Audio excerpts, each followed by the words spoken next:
আচ্ছা তাহলে আমরা পীড়ন বলছি না না আচ্ছা ছেলে ফ্যান বন্ধ কর গরম লাগছে ভিডিও করতেছ তো মোবাইল নেই ঠান্ডা দেবো আমরা তাহলে দৈর্ঘ্য লাস্ট ক্লাসে পীড়ন বলছিলাম না পীড়ন তাহলে শেষ ক্লাসে পীড়ন করছি তাহলে আমরা দৈর্ঘ্য পীড়নটাও বুঝতে পারবো লেখো সবাই দৈর্ঘ্য পীড়ন দৈর্ঘ্য পীড়ন দৈর্ঘ্য পীড়ন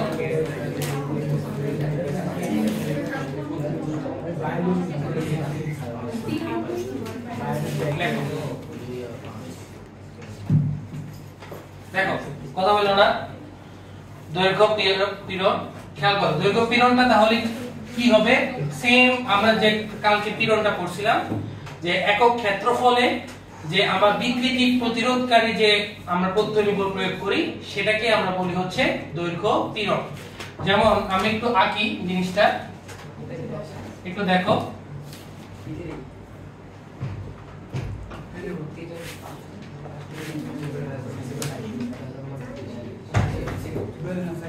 ঠিক আছে তাহলে শেষে দুটো বসো এখন খেয়াল করো পীড়নে আমরা দৈর্ঘ্য পীড়ন যখন হিসাব করব তখন আমরা প্রস্থচ্ছেদের ক্ষেত্রফলটা হিসাব করব খেয়াল করো দণ্ডের প্রস্থচ্ছেদের ক্ষেত্রফল বা এরিয়া গত ক্লাসে আমরা বলছিলাম জিনিসটা এটা হচ্ছে আমার এরিয়া এ ঠিক আছে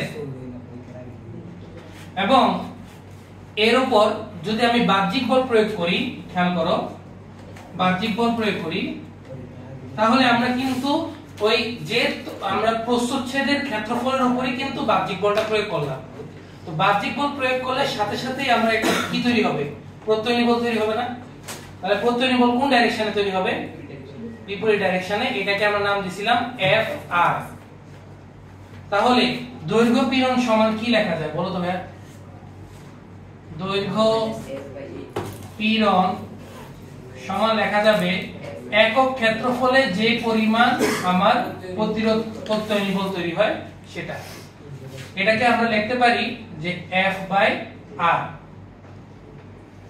এটাকে আমরা লিখতে পারি হচ্ছে F বাই R কারণ হচ্ছে বাহ্যিক বল আমার প্রত্যয়নী বলের সমান হয় তাহলে দৈর্ঘ্য পীড়নের সূত্রটা আমরা পেয়ে গেলাম F বাই E আচ্ছা F বাই F বাই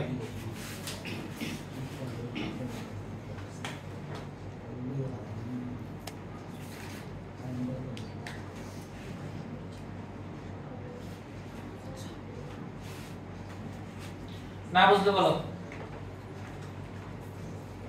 তাহলে দৈর্ঘ্য বিকৃতি বোঝা শেষ দৈর্ঘ্য পীড়ন বোঝা শেষ তাহলে আমরা হুকের সূত্রটা বুঝতে পারবো আশা করি এগুলো সংজ্ঞা লেখার দরকার আছে পীড়নের সংজ্ঞাই তো আমার দৈর্ঘ্য পীড়নের সংজ্ঞা একই সেম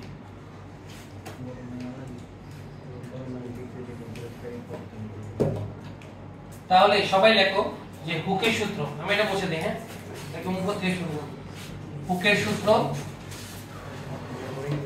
চিত্রটা রাখবো আর আমরা শুরু করব হচ্ছে হুকের সূত্র হুকের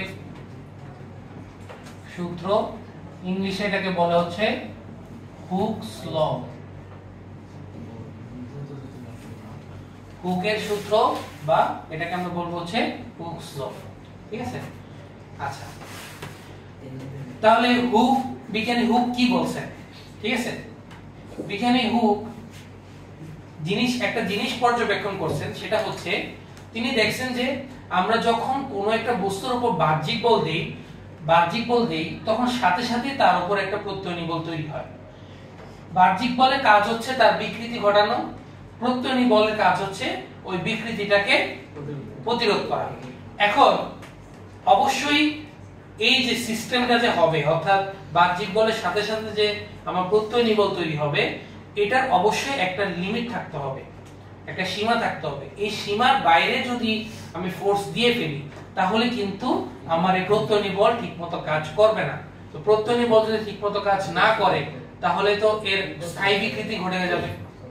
তো বিজ্ঞানী হুক উনি খেয়াল করছেন যে আমরা যদি স্থিতিস্থাপক সীমার মধ্যে আমরা বল প্রয়োগ করি তাহলে বিকৃতি বাড়ার সাথে সাথে আমার প্রত্যয়নী বলও বাড়বে। তো প্রত্যয়নী বল বাড়া মানে হচ্ছে পীড়নও বাড়বে। তো তার কথা অনুসারে স্থিতিস্থাপক সীমার মধ্যে পীড়ন ইজ প্রপোর্শনাল টু বিকৃতি, বিকৃতি যত পীড়ন তত। কথা বোঝা গেছে? এই যে সম্পর্কটা, এই সম্পর্কটা কিসের মধ্যে থাকতে হবে? স্থিতিস্থাপক সীমার মধ্যে। তাহলে দেখো বিবৃতি, বিবৃতি বিবৃতি হলো স্থিতিস্থাপক সীমার মধ্যে, স্থিতিস্থাপক সীমার মধ্যে পীড়ন বিকৃতির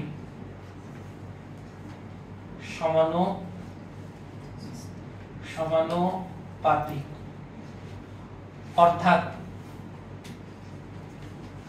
অর্থাৎ পীড়ন is proportional to বিকৃতি। এটা হচ্ছে বিজ্ঞান বুক বলছে।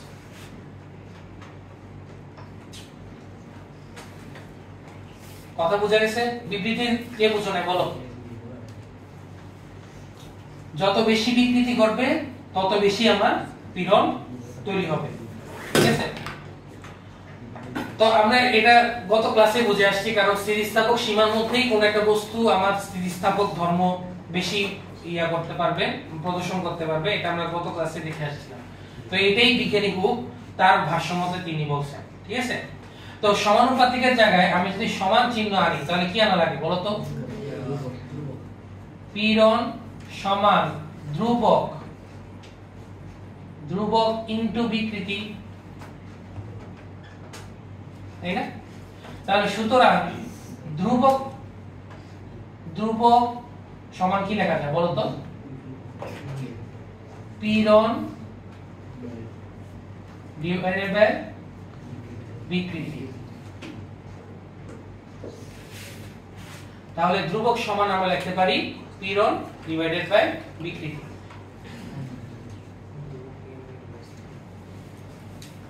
তাহলে পীড়ন আর বিকৃতির যে অনুপাত, রেশিওটা একটা কনস্ট্যান্ট মান আসবে সবসময়, এবং এটা কনস্ট্যান্ট কখন আসবে? স্থিতিস্থাপক সীমার মধ্যে। কিন্তু স্থিতিস্থাপক সীমার বাইরে কি কনস্ট্যান্ট আসবে? এটা ভ্যারি করবে তখন জিনিসটা। ঠিক আছে? তো আমরা তো সীমার বাইরে হিসাব করতেছি না, আমাদের 9 10 এর লেভেলে বা ইন্টারমিডিয়েট লেভেলে সীমার বাইরে কোনো হিসাব আমরা দেখাই না। এগুলো তোমরা যখন ভার্সিটিতে পড়বা, ভার্সিটিতে যদি ম্যাটেরিয়াল নিয়ে পড়ো, ইঞ্জিনিয়ারিং নিয়ে পড়ো, তখন এগুলো নিয়ে বেশি আলোচনা হয়। তো আমরা লিমিটের মধ্যে এই সম্পর্কটা পাবো, এবং এই ধ্রুবকটাকে তখন বলা হয় স্থিতিস্থাপক গুণাঙ্ক। স্থিতিস্থাপক গুণাঙ্ক লেখো। এই ধ্রুবকটাকে আমরা কি বলবো তখন? স্থিতিস্থাপক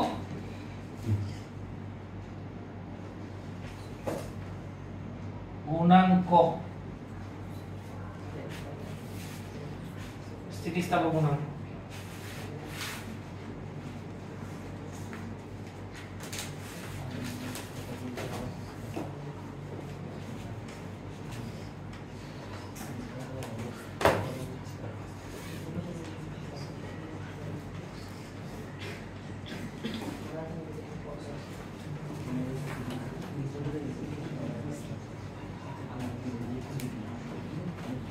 কথা ক্লিয়ার?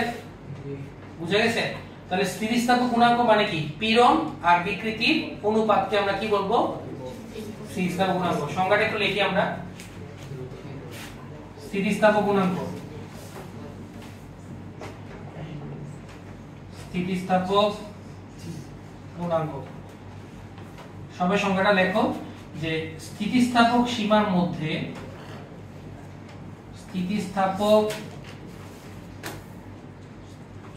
মধ্যে এই কথাটা কিন্তু সব জায়গায় লিখতে হবে। সীমার মধ্যে পীড়ন ও বিকৃতির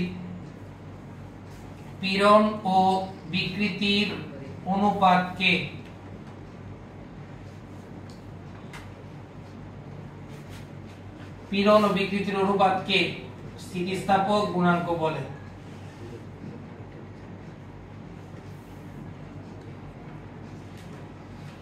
স্থিতিস্থাপক গুণাঙ্ক বলে।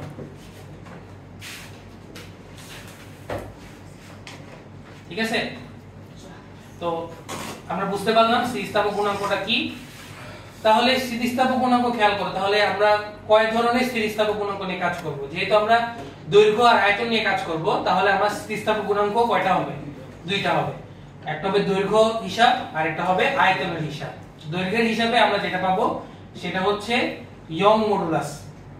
দেখো, স্থিতিস্থাপক গুণাঙ্কের প্রথম ব্যবহার দৈর্ঘ্যের ক্ষেত্রে, যেটা হচ্ছে ইয়ং মডুলাস।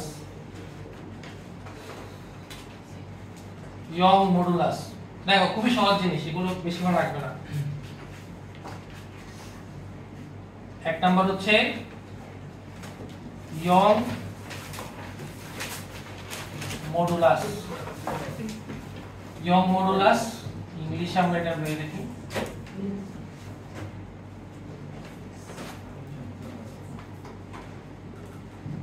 Young's modulus. ঠিক আছে, ইয়ং মডুলাস। তাহলে এটা দিয়ে কি বোঝাবে বলো তো?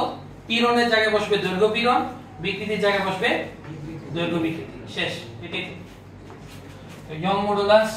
এটা আমরা প্রকাশ করি হচ্ছে y দ্বারা, এবং এটা সমান আমরা বলতে পারবো দৈর্ঘ্য পীড়ন ডিভাইডেড বাই দৈর্ঘ্য বিকৃতি।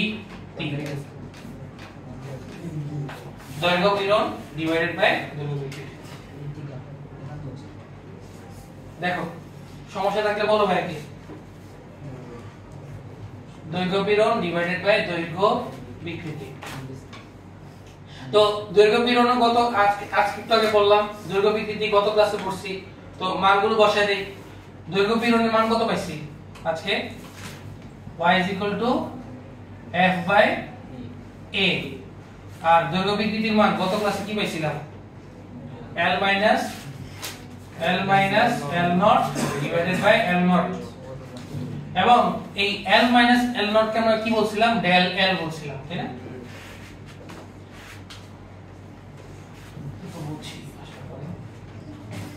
তাহলে y is equal to f by a del l by l naught। তাহলে কি হবে বলো তো? জিনিসটা উল্টে যাবে না? জিনিসটা উল্টে গেল। তাহলে জিনিসটা উল্টালে y is equal to f by a, আর এটা হর উল্টে যাবে, l naught উপরে যাবে, del l নিচে চলে যাবে, the small l হবে। তাহলে সুতরাং y is equal to আমি ইকুয়েশন কি পাচ্ছি দেখো তো? f l naught divided by a del l। এটাই হচ্ছে ইয়ং মডুলাসের সূত্র।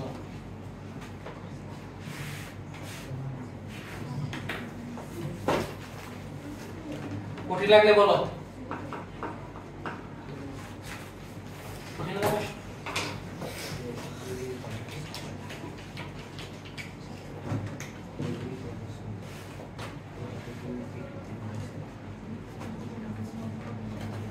FL naught divided by A del L, এটা হচ্ছে আমার ইয়ং মডুলাস।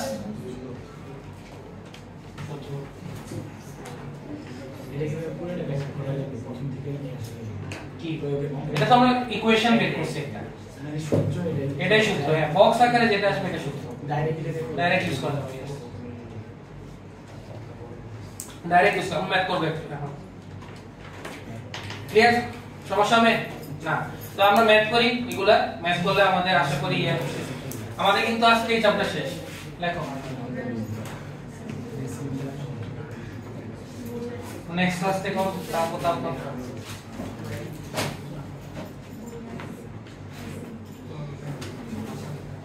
দেখো সবাই লেখো কোশ্চেন নাম্বার 1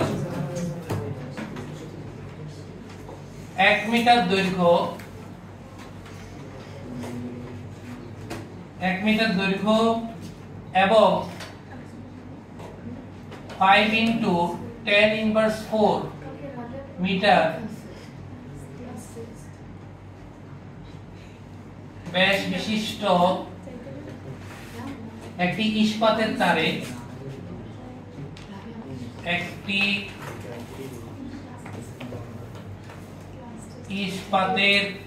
তারে তারে 19.6 নিউটন বল প্রয়োগ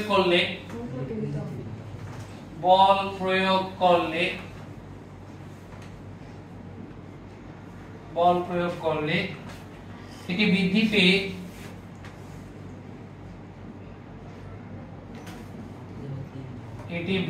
পেয়ে 1.02 মিটার হয়। তারের ইয়ং গুণাঙ্ক নির্ণয় করো। তারের ইয়ং গুণাঙ্ক বের করো।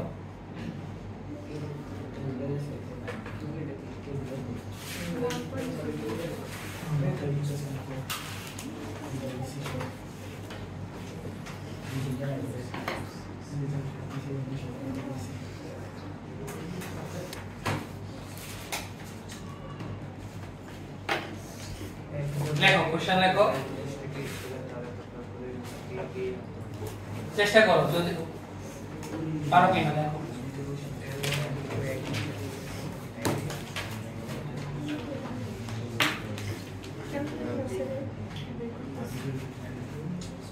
দেখো পারো কিনা, পারলে আমাকে ব্যাকে আনসারটা বলো। পরে সূত্র তো দেওয়া আছে, যে সূত্র এটাই ইয়ং গুণাঙ্ক y = f(0) a del l, এটাই সূত্র।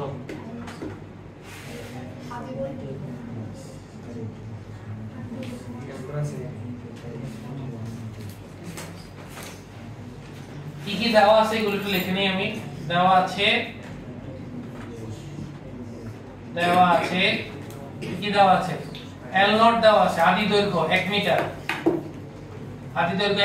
ব্যাস দেওয়া আছে, প্রস্থচ্ছেদের ব্যাস দেওয়া আছে 5 into 10 inverse 4, ফোর্স দেওয়া আছে 19.6 নিউটন, নিউটন, আর বৃদ্ধি পাইছে কত, বৃদ্ধি পেয়ে এটা হচ্ছে শেষ দৈর্ঘ্য L 1.02 মিটার। তোমাকে y নির্ণয় করতে বলছি। তাহলে প্রথম কাজ কি আমার বলো তো, সূত্রে আমার কিন্তু এরিয়া আছে, কিন্তু এখানে কিন্তু এরিয়া দেওয়া নেই, কিন্তু ব্যাস দেওয়া আছে। তো ব্যাস থেকে কি বের করব, এরিয়া বের করব। আমার কিন্তু del l নাই, দৈর্ঘ্য বৃদ্ধি নাই, বা পরিবর্তনটা নাই। পরিবর্তন বের করব, শেষ মাইনাস আদি করব, পরিবর্তন চলে আসবে। কত আসছে, 4.99 into 10 to the power 9 newton per metre square. তাহলে আমরা প্রথমে কাজ করব হচ্ছে ক্ষেত্রফল। সুতরাং ক্ষেত্রফল বা প্রস্থচ্ছেদের ক্ষেত্রফল কথাটা লিখতে পারো। সুতরাং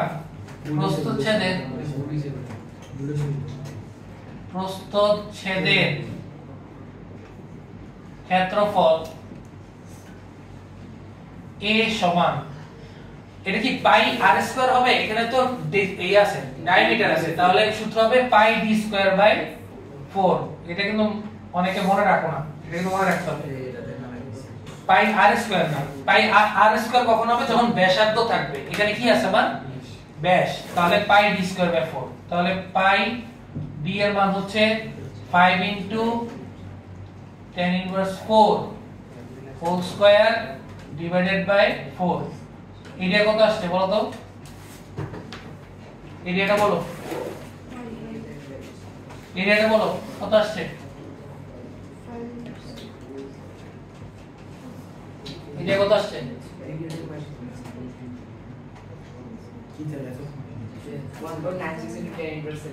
1.96 into 10 inverse 7 একক হবে মিটার স্কয়ার। এরপরে দৈর্ঘ্য বৃদ্ধি, বৃদ্ধি, যেটা হচ্ছে ডেল এল, ডেল এল হচ্ছে এল মাইনাস এল নট। তো এল হচ্ছে কত 1.02 ডিভাইডেড বাই 1, তাহলে এটার आंसर আসে 0.02 মিটার। তাহলে সুতরাং y আমরা জানি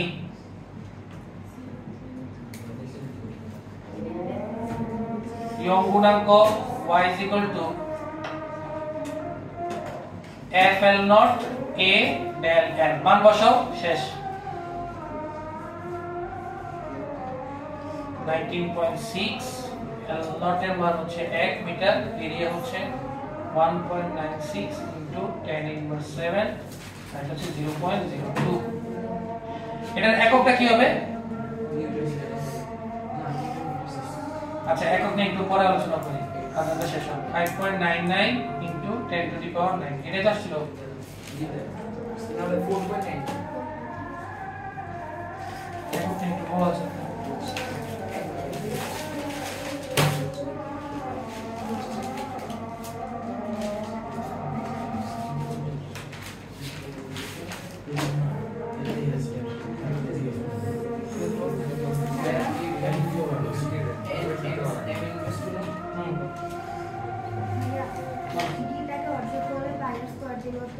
একই হবে, তো এত দরকার আছে ডাইরেক্ট সূত্র আছে, সূত্র বসাই দিবেন।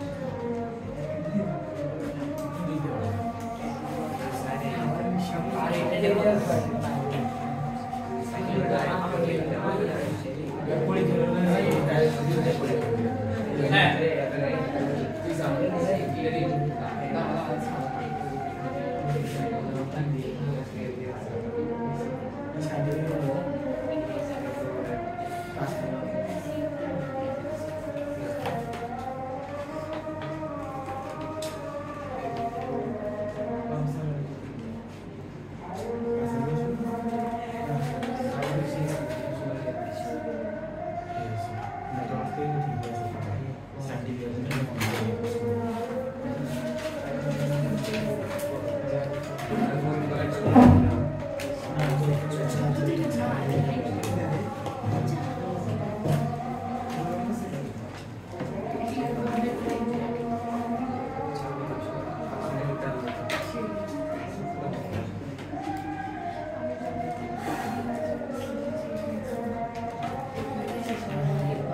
দেখো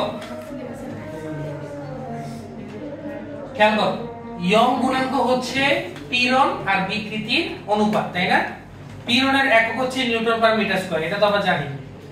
বিকৃতির অনুপাত, বিকৃতির একক নাই। বিকৃতির কোনো একক আছে? বিকৃতি নিজেই তো দৈর্ঘ্যের অনুপাত, তাহলে বিকৃতির কোনো একক নাই। তাহলে ইয়ং গুণাঙ্কের যে একক হবে এটাই আমার পীড়নের একক হবে। তাহলে এটার একক হবে newton per metre square, newton per metre square, এভাবে লেখা যায়, নিউটন পার মিটার স্কয়ার, ঠিক আছে? বা nm ইনভার্স 2 এমন লেখা যায়, নিউটন মিটার ইনভার্স 2 এভাবে লেখা যায়, একই। তাহলে এটা হচ্ছে আমার आंसर। তোমাদের একটা ম্যাথ দেই, দেখি তোমরা পারো কিনা।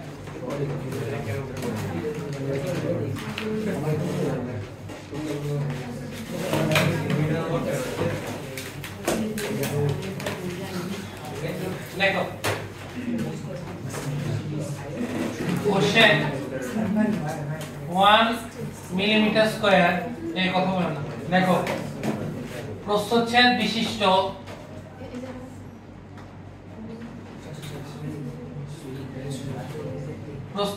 বিশিষ্ট একটি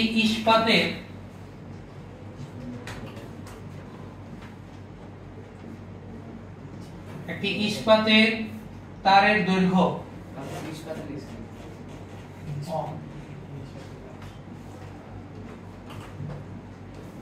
ইস্পাতের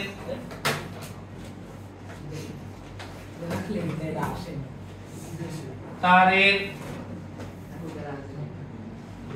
দৈর্ঘ্য 5% বৃদ্ধি করতে হলে 5% বৃদ্ধি করতে হলে করতে হলে কত বল প্রয়োগ করতে হবে, কত বল প্রয়োগ করতে হবে।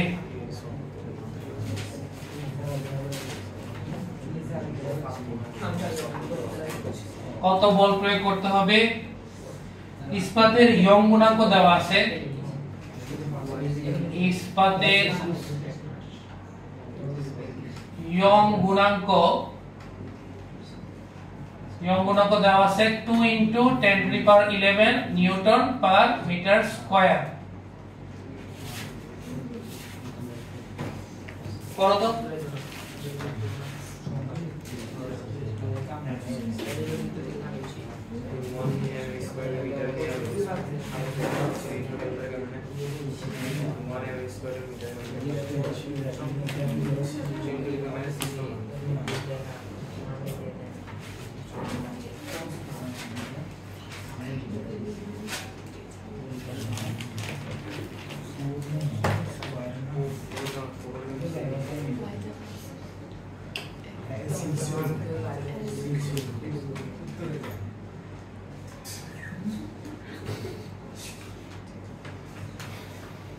কত আসে দেখো, ব্যাকে आंसर ফলো করে।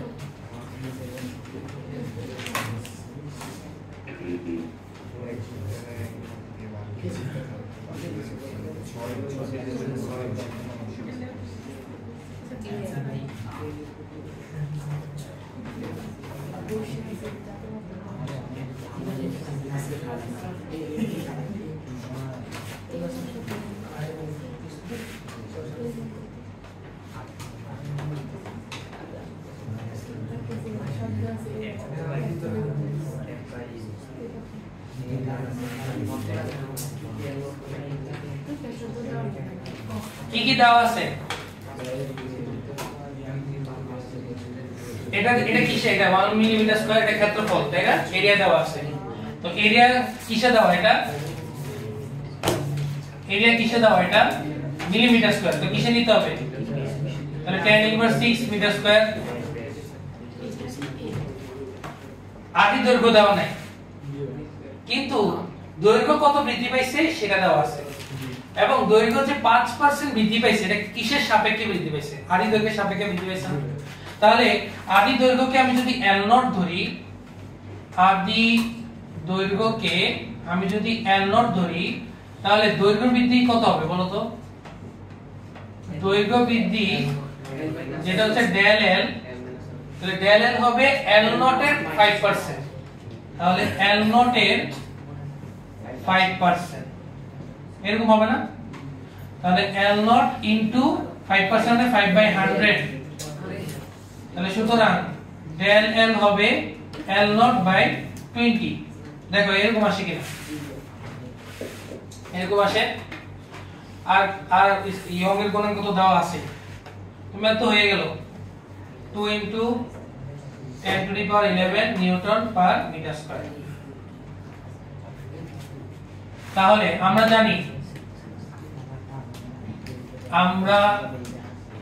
জানি y FL0 A del L।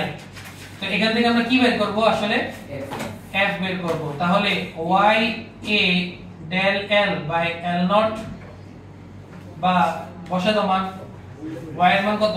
2 × 10⁻11, এরিয়ার মান হচ্ছে 10⁻6, del L হচ্ছে L0/20 ডিভাইডেড বাই L0। দেখো L0 L0 কাটা,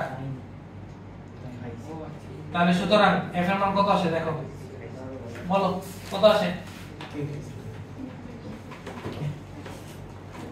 কত আসে?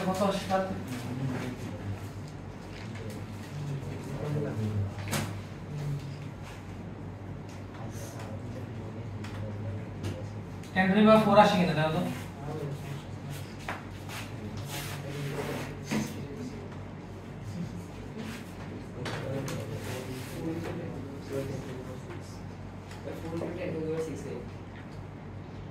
না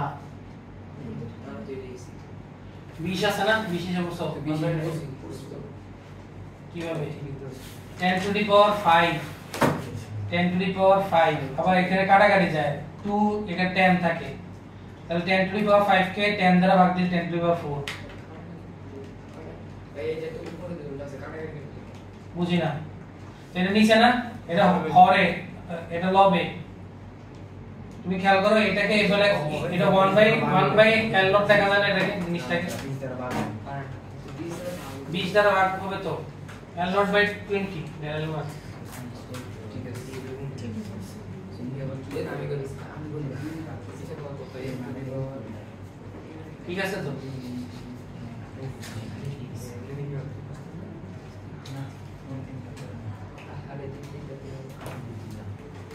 ঠিক আছে না, মেরা ঠিক আছে না?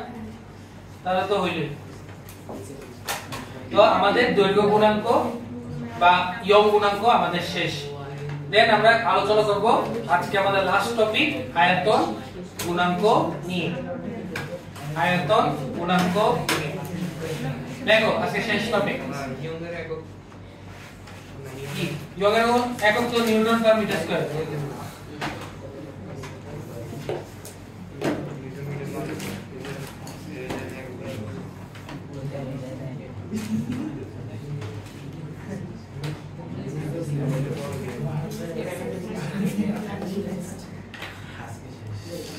তাহলে আজকে খেয়াল করো, এটাই এই চ্যাপ্টারের শেষ টপিক, পঞ্চম অধ্যায়ের শেষ টপিক আয়তন গুণাঙ্ক। আয়তন গুণাঙ্ক বা ইংলিশে আমরা এটাকে বলি হচ্ছে বাল্ক মডুলাস।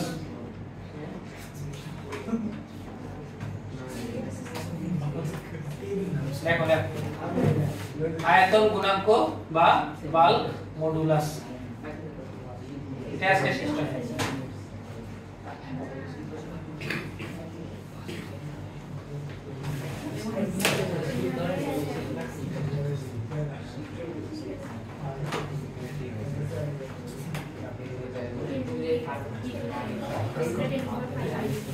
আয়তন গুণাঙ্ক বা বাল্ক মডুলাস, ঠিক আছে?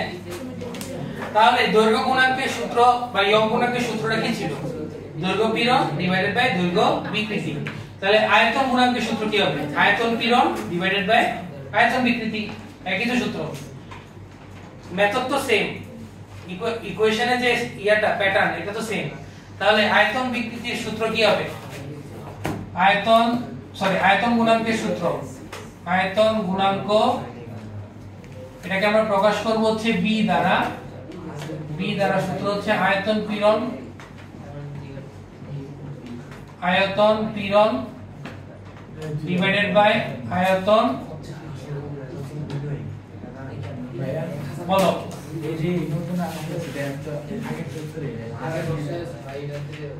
হ্যাঁ, তো 10 into 10 to the power 3 মানে 10 to the power 4 তো।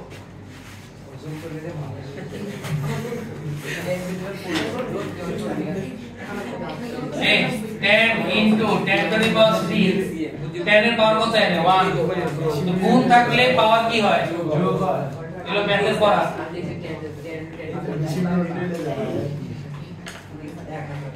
তাহলে আমরা এটার সূত্র বের করব, তাই না? এটার জন্য সূত্র বের করব। আয়তন পীড়ন, এই কথা বলো না, দেখো আয়তন পীড়ন ডিভাইডেড বাই আয়তন বিকৃতি, ঠিক আছে?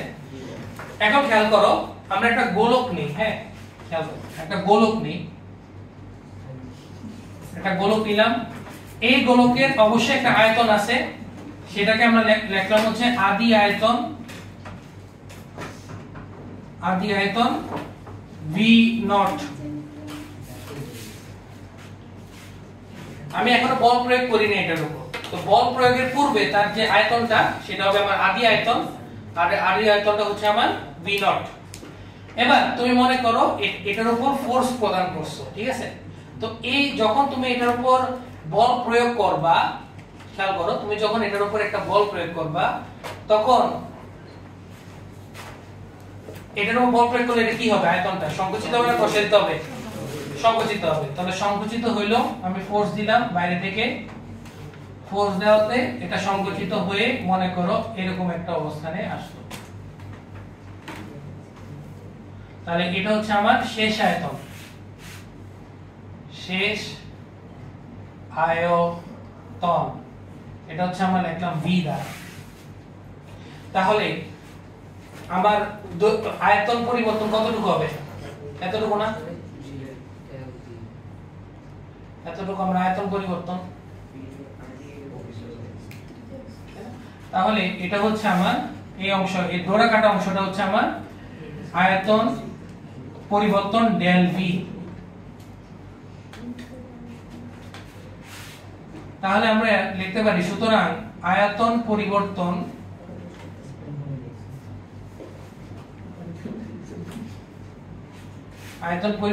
কি করব আমরা? শেষ থেকে আদি বাদ দেব না আদি থেকে শেষ বাদ দেব? আদি বড় না, আদি থেকে বাদ দেই, আদি থেকে শেষ বাদ দিলাম, আয়তন পরিবর্তন। এটাকে আমরা কি বলবো? Del V. তাহলে আয়তন বিকৃতি চলে আসবে না আমার? আয়তন বিকৃতি, বল আয়তন বিকৃতি কত হবে? Del V by V naught. আদি আয়তনের সাপেক্ষে পরিবর্তন বের করতেছি, তাহলে del V by V naught. তাহলে ডেল ভি এর মান কত আমার এখানে?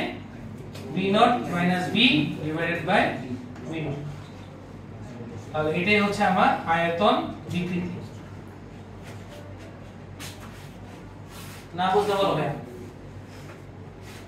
দৈর্ঘ্য বিকৃতি যেভাবে বের করছি সিমিলার ভাবে আয়তন বিকৃতি বের করব। এবার কি বের করতে হবে? বিকৃতি বের হয়ে গেছে, এবার কি বের করতে হবে? পীড়ন।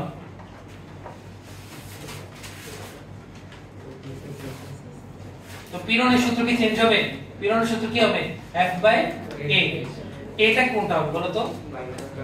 এ হচ্ছে গোলকের সারফেস। গোলকের সারফেসের উপর বল প্রয়োগ করা হইতেছে না? তো গোলকের সারফেসের উপর বল প্রয়োগ করা হইতেছে, এটাকে আমরা লিখব হচ্ছে A। তাহলে গোলকের পৃষ্ঠতলের ক্ষেত্রফল আমরা লিখি। আবার গোলকের এই যে এই পুরো সারফেসটা হচ্ছে আমার এরিয়া A। গোলকের পৃষ্ঠতলের ক্ষেত্রফল হচ্ছে আমার A। তাহলে সুতরাং আয়তন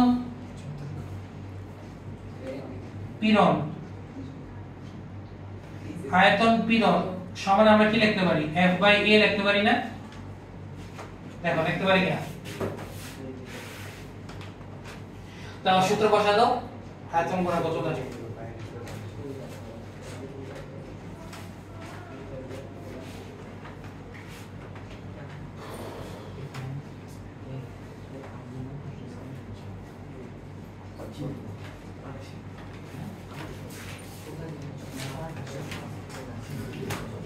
ঠিক আছে, তো আমি বসাই আয়তন। তো আমি এখানে পীড়নের জায়গায় বসাবো F বাই A, আর বিকৃতির জায়গায় বসাবো del V by V naught, del V by V not.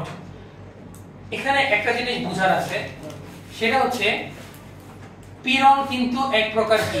F by A মানে কি? এক প্রকার চাপ না, প্রেসার। তো পীড়নকে কিন্তু এক প্রকার কি বলা যায়? চাপ বলা যায়। তাহলে F বাই A এর জায়গায় আমি কি প্রেসার লিখতে পারি না? লিখতে পারি। তাহলে আমি যদি লিখি, হ্যাঁ আমি তোমাকে বলি, তোমার আমি তো এটার এই সারফেসের উপর বল প্রয়োগ করছি, তাই না? এবং এই সারফেসের কোনো একটা জায়গায় আমি খেয়াল করো, আমার কিন্তু আয়তন যে বিকৃতি ঘটছে এটা কিন্তু সব দিক থেকে সমানভাবে এটা কিন্তু পরিবর্তন হয়েছে। খেয়াল করো, আমি যদি খালি একটা অংশে বল প্রয়োগ করতাম, খেয়াল করো ফোর্স কিন্তু জাস্ট এই অংশে লাগে নাই, ফোর্স কিন্তু এখানেও লাগছে, ফোর্স এখানেও লাগছে, ফোর্স এখানেও লাগছে। চারপাশ থেকে ফোর্স লেগে কিন্তু আমার আয়তনটা সংকুচিত হয়ে এতটুকু গোল হয়েছে। কথা বুঝা গেছে কিনা? তুমি যদি খালি এক পাশ থেকে চাপ দিতা, খেয়াল করো আমি তোমাকে একে বোঝাচ্ছি, মনে করো তুমি এটা গোলক, হ্যাঁ তুমি জাস্ট এক দিকে প্রেসার দিছো, তাহলে এক অংশরেই খালি বিকৃত হতো, তাহলে চিত্রটা কিছুটা এরকম হতো, জিনিসটা এরকম হতো। এই অংশে কি প্রেসার পড়ছে? তাহলে এই অংশে কি আমার বিকৃতি ঘটবে না। তো আমি কিন্তু চারপাশ থেকে এটাকে কি করতেছে? প্রেসার দিচ্ছি। মনে করো একটা বলকে হাত দ্বারা পুরো হাতে প্রেসার দিচ্ছ, তাহলে অবশ্যই চারপাশ থেকে এটা সংকুচিত হবে। কথা বুঝা গেছে? তাহলে প্রেসার আমার কিন্তু আলটিমেটলি আমি কি দিছি? হাত দিয়ে চাপই তো দিছি।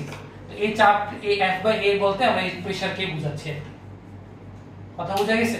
তাহলে F বাই A এর জায়গায় আমি কি লিখতে পারি, আমি এটা একটু মুছে দেই। তাহলে FB সমান P by del V by V naught. সাইডে আমি একটা কথা লিখতে পারি, সেটা হচ্ছে পীড়ন এক প্রকার চাপ, পীড়ন এক প্রকার চাপ। তাহলে V সমান হবে, উল্টায় দিব, এটা উল্টায় গেলে PV naught by del V, এটাই সূত্র। এবং এটার একক কি হবে, same newton per metre square. না বুঝতে বলো, আর বুঝলে আজকে এতটুকুই। আর এক দুটো ম্যাথ আছে, এক দুটো ম্যাথ আমরা নেক্সট ক্লাসে করব, এই চ্যাপ্টার শেষই বলতে গেলে, ঠিক আছে? দুটো ম্যাথ এক দুটো ম্যাথ করলে পরীক্ষা। আও এই চ্যাপ্টারের পরীক্ষা হচ্ছে নেক্সট বুধবার, ঠিক আছে? আপু দায়িত্বে থাকবে। ও নেক্সট এই বুধবার না, নেক্সট বুধবার, এই বুধবার ক্লাস হবে। এই বুধবার ক্লাস হচ্ছে 2টায় 6টায়, এবং আমরা তাপ ও তাপমাত্রা শুরু করব, ঠিক আছে?